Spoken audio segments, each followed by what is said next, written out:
2 crates, best option. Boom, short, sweet, to the point. Hit that like, subscribe. But I know you're probably going to want to see the math, especially if you're coming from my GTA 5 best way to get rich video.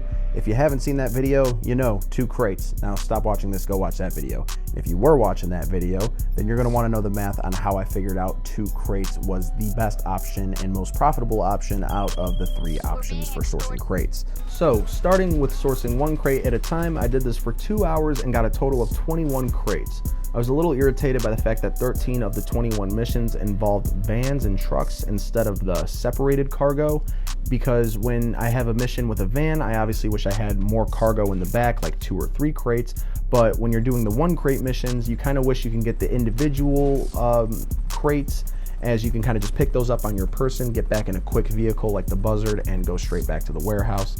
But in the end, this method had each crate costing $2,000, so after expenses, by sourcing 1 crate at a time, you would make about $181,794 profit per hour, which is pretty solid. But let's go ahead and see what the other 2 options are going to do.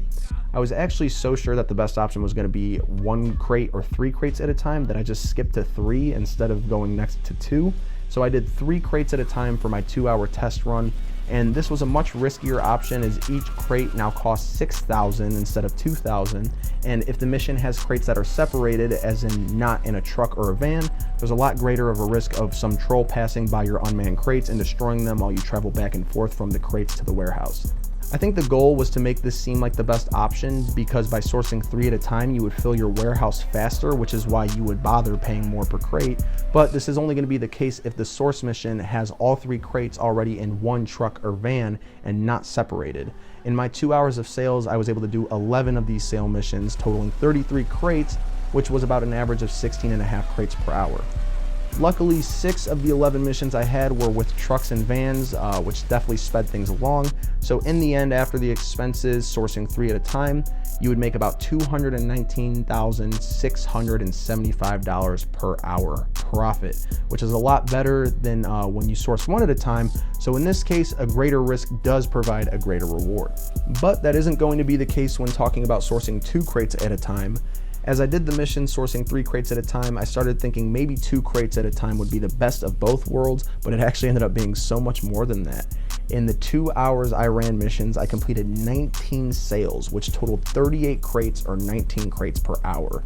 Part of the help came from the fact that 11 out of the 19 missions utilized the trucks or vans, which would make the mission times go down because more content is in 1 van and you don't have to keep going back and forth. Maybe I just got really lucky with the amount of vans I got, I don't know. But in the end, this method allows me to make $290,961 per hour. This is a really steep jump from the around $220,000 you get from sourcing 3 crates at a time. So to say that this difference was all luck seems a little extreme to me. That's going to wrap it up for this video, guys. I hope you were able to get a little clarity as to how many crates you should be sourcing at one time. Sourcing 2 crates is a great option, as it has a slightly higher risk with a higher reward, and the cost of sourcing 3 crates at one time is simply too steep to compare. Additionally, by only sourcing 1 crate at a time, it's going to take you way too long to fill your warehouse and cash out. In the end, each option has its pros and its cons, so it's up to you to decide which one works best for you and your methods.